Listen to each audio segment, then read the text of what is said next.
શું સોનમ વાંગચુકની 20 દિવસની ભૂખ હડતાળ આખરે તૂટી ગઈ? સોનમ વાંગચુકની તબિયત કેટલી બગડી ગઈ છે? પત્નીએ શું મોટો ખુલાસો કર્યો?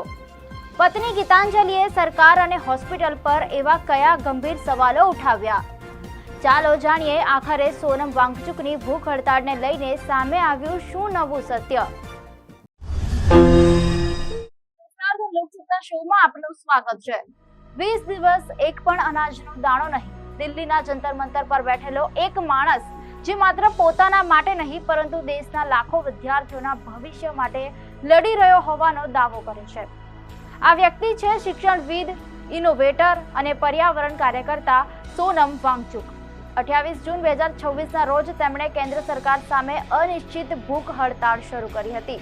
તેમની મુખ્ય માંગ હતી કે શિક્ષણ મંત્રી ધર્મેન્દ્ર પ્રધાન રાજીનામું આપે અને શિક્ષણ વ્યવસ્થાને લઈને જવાબદારી સ્વીકારે. દિવસો પસાર થતા ગયા, ભૂખ હડતાળ ચાલુ રહી અને સાથે જ સોનમ વાંગચુકનું સ્વાસ્થ્ય પણ સતત ચર્ચાનો વિષય બનતું ગયું. ડોક્ટરો નિયમિત તપાસ કરતા રહ્યા, સમર્થકો સતત તેમની સાથે રહ્યા, પરંતુ 20મા દિવસે અચાનક એવી ઘટના બની કે સમગ્ર આંદોલનની દિશા જ બદલાઈ ગઈ. દિલ્હી પોલીસે જંતર મંતર પર પહોંચી અને સોનમ વાંગચુકને સફદરજંગ હોસ્પિટલમાં ખસેડી દીધા.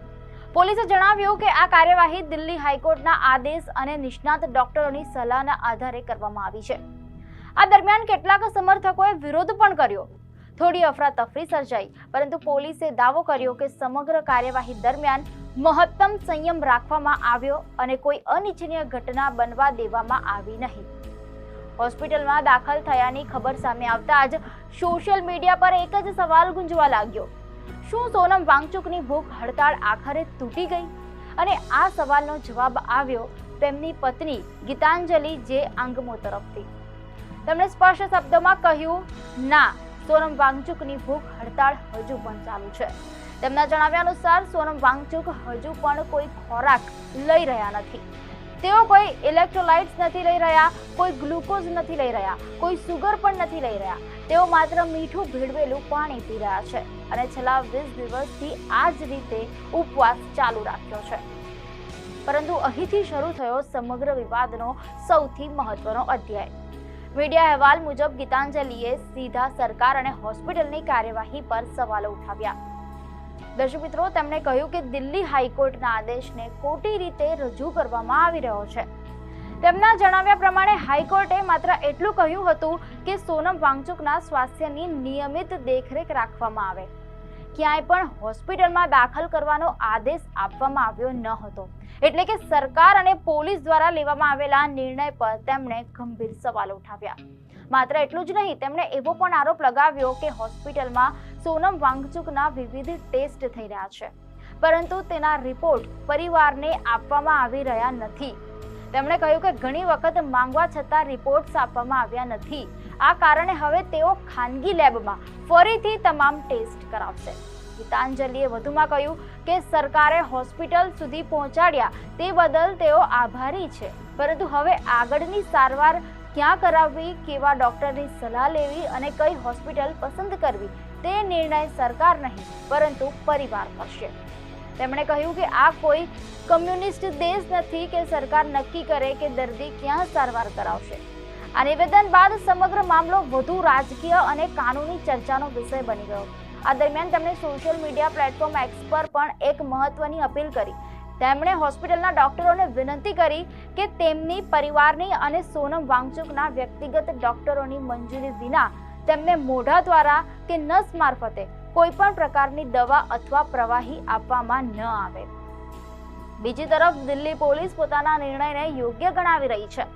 મીડિયા અહેવાલ મુજબ પોલીસનું કહેવું છે કે નિષ્ણાતોની સલાહ બાદ અને દિલ્હી હાઈકોર્ટના આદેશનું પાલન કરતા જ સોનમ વાંગચુકને હોસ્પિટલમાં દાખલ કરવામાં આવ્યા છે. પોલીસે એમ પણ જણાવ્યું કે તેમની એકમાત્ર હેતુ સોનમ વાંગચુકના સ્વાસ્થ્યનું રક્ષણ કરવાનો હતો. હવે અહીં સૌથી મોટો સવાલ એ ઊભો થાય છે કે આખરે સાચું કોણ, સરકાર કે પરિવાર?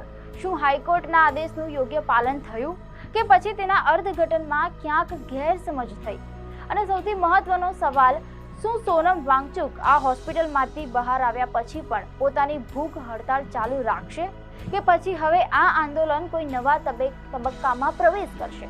પરંતુ આ સમગ્ર ઘટનામાં સૌથી રસપ્રદ વાત તો એ છે કે હોસ્પિટલમાં દાખલ થયા બાદ પણ સોનમ વાંગચુકની માંગણીઓમાં કોઈ ફેરફાર આવ્યો નથી.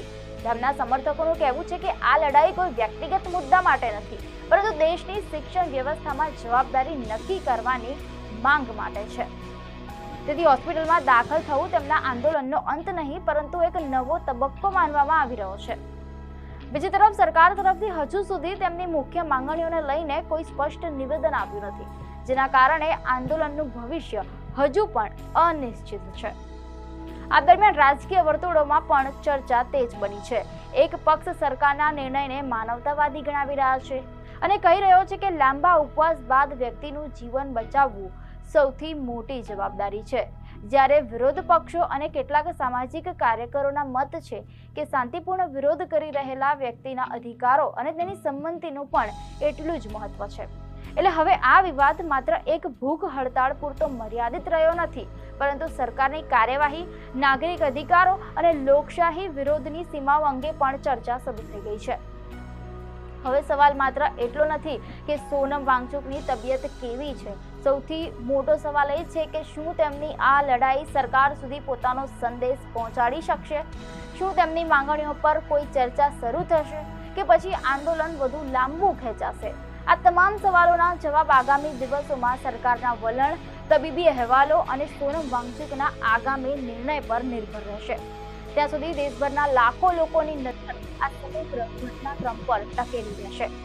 દર્શક મિત્રો, આપને માહિતી સારી લાગી હોય તો વિડીયોને લાઈક અને શેર કરજો, ચેનલને સબસ્ક્રાઇબ કરજો.